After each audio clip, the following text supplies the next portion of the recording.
Hoje vamos ler o capítulo 12 do Evangelho de Marcos, segundo a melhor tradução para o português, que vai se iniciar dessa forma. Então, ele começou a falar-lhes por parábolas. Um homem plantou uma vinha, colocou uma cerca viva ao redor dela, cavou um lagar, construiu uma torre, arredou-a a lavradores e viajou para longe. No tempo certo, ele enviou um escravo aos lavradores para receber deles parte do fruto da vinha, mas eles pegaram nele e o espancaram e o mandaram embora, sem nada. Aí ele tornou a enviar-lhes outro escravo, o qual ele feriram na cabeça com pedra, e mandaram embora humilhado. E tornou a enviar outro, o qual mataram. E há muitos outros, dos quais bateram em alguns e mataram outros. Por fim, ainda tendo um filho, seu amado, enviou-lhes até eles, dizendo: meu filho respeitarão. Mas aqueles lavradores disseram entre si: Este é o herdeiro, venha, vamos matá-lo, e a herança será nossa. Aí pegaram nele e mataram e o jogaram para fora da vinha. O que fará então o dono da vinha? Virá e destruirá aqueles lavradores e dará a vinha a outros. Vocês ainda não leram sequer esta escritura: a pedra que os construtores rejeitaram, esta tornou-se a pedra angular. Isto veio do Senhor e é maravilhoso aos nossos olhos. Então começaram a procurar uma maneira de prendê-lo, porque eles sabiam que ele tinha proferido parábolas contra eles, mas tinham medo da multidão. Aí eles o deixaram e foram embora. Ou seja, eles tiveram que a mesma atitude da parábola de Jesus, né? Justamente. Então eles enviaram alguns dos fariseus e dos herodianos para o pegarem com uma questão.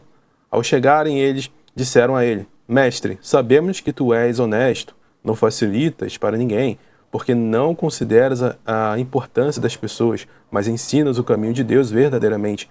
Veja aqui então, olha que interessante aqui o reconhecimento desses falsos mestres, né, sobre a personalidade de Jesus. Isso aqui é importante, tá?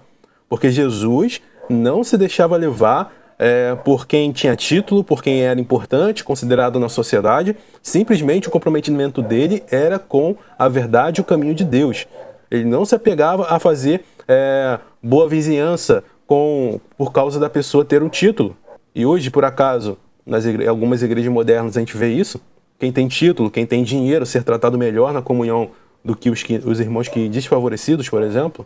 Então Jesus não tinha isso, tá? A gente vai ver em outros episódios aqui, outras passagens, que um fariseu que tinha uma certa simpatia com Jesus, queria a presença dele, de fato, um mestre da lei, um fariseu, chamou Jesus na casa dele para comer, mas não tinha lavado os pés dele, né? Aí Jesus fala, né, coisas vim aqui, você não lavou meus pés, enquanto a menina, que é aquela passagem da menina que derrama o frasco lá de perfume nos pés de Jesus e enxuga com os cabelos, né? E Jesus deixa claro, não é porque você me chamou para almoçar e ganhei sua simpatia o que eu vou ser aqui fazer uma boa vizinhança com você, né, e ser a favor seu em tudo que se refere a tudo que eu faço.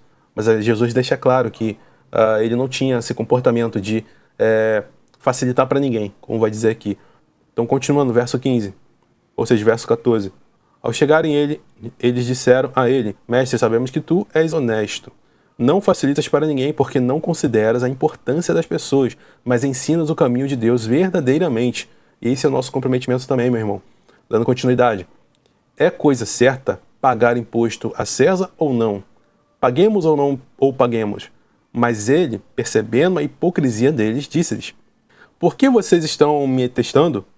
Tragam-me um denário para que eu o veja. Aí eles trouxeram, e ele lhes disse: De quem é esta imagem e esta inscrição? Aí eles disseram: De César. Então Jesus respondeu e disse-lhes: Paguem a César o que é de César e a Deus o que é de Deus. E maravilharam-se dele. Então alguns saduceus chegaram até ele. Eles dizem que não há ressurreição. E o questionaram dizendo: Mestre, Moisés nos escreveu que se o irmão de alguém morrer e deixar mulher, mas sem filhos, então o irmão do morto deve tomar a viúva e suscitar descendência a seu irmão. Ora, havia 7 irmãos. O primeiro tomou a mulher e morreu, sem deixar descendência. Aí o segundo tomou ela e morreu, e nem este deixou descendência. O mesmo aconteceu com o terceiro. Aliás, todos os 7 a tomaram e não deixaram descendência. Por último morreu também a mulher. Na ressurreição, quando quer que ressuscitem, de qual deles será a mulher? Porque os 7 tiveram por mulher, se casaram com ela, no caso. Aí Jesus respondeu e disse-lhes: vocês não conhecem as Escrituras, nem o poder de Deus. Não é esta a razão de serem enganados? Não é esta a razão de serem enganados? Quando quer que pessoas ressuscitem dentre os mortos, nem se casam, nem são dadas em casamento, mas são como anjos nos céus. Mas quanto ao fato de que os mortos ressuscitam, vocês nunca leram o livro de Moisés acerca da sarça, quando, como Deus falou com ele, dizendo: eu sou o Deus de Abraão, o Deus de Isaac e o Deus de Jacó. Ele não é Deus de mortos, mas sim Deus de vivos. Portanto, vocês estão muito enganados. Um dos escribas que havia se aproximado os ouviu discutindo, percebeu que ele tinha lhes respondido bem e perguntou: qual é o primeiro de todos os mandamentos? Jesus respondeu-lhe: o primeiro de todos os mandamentos é: ouve, ó Israel, o Senhor vosso Deus, o Senhor é um, e amarás o Senhor teu Deus de todo o teu coração, de toda a tua alma, de toda a tua mente e de toda a tua força. Então, meu amigo, esse é o nosso amor que nós temos, esse é o amor que nós temos que ter por Deus. Você ama Deus de todo o seu coração? É de todo o seu coração? Ou outras coisas dividem essa atenção? Você ama Deus de toda a sua alma? De tudo que é a sua essência, ama a Deus? E busca a Deus incessantemente? E de toda a tua mente, todo o seu intelecto é dedicado às coisas de Deus? Ou é dedicado mais tempo às coisas dos nossos próprios interesses terrenos? E de toda a tua força, nós dedicamos muita força? Noites, dias, estudando, entendendo a palavra de Deus para que nós possamos ser competentes na pregação, no evangelho, em ensinar e fazer discípulos? Fica essa meditação para todos nós aqui nesse vídeo. Continuando, este é o primeiro mandamento. Verso 31. O segundo parecido é: amarás o teu próximo como a ti mesmo. Não há outro mandamento maior do que estes. Aí o escriba disse a ele: muito bem, mestre. Disseste corretamente que ele é um e que não há outro além dele. Aliás, amá-lo de todo o coração e de todo o entendimento, de toda a alma e de toda a força, e amar o próximo como a si mesmo, é mais do que todos os holocaustos e sacrifícios. Aí Jesus vendo que ele tinha respondido sabiamente, disse: tu não estás longe do reino de Deus. E depois disso, ninguém mais ousava fazê-lo pergunta. Então, ensinando no templo, Jesus prosseguiu dizendo: como dizem os escribas que o Messias é filho de Davi? Porque o próprio Davi disse pelo Espírito Santo: o Senhor disse ao meu Senhor: senta-te à minha direita até que eu ponha os teus inimigos por escabelo de teus pés. Portanto, o próprio Davi o chama Senhor. Como pode então ser ele seu filho? A grande multidão o ouviu com prazer. Ele disse-lhes também no seu ensino: cuidado com os escribas que gostam de perambular com togas compridas e receber saudações nas praças, e as melhores cadeiras nas sinagogas, e os lugares de honra nos banquetes, que devoram as casas das viúvas enquanto fazem bonito com as longas orações.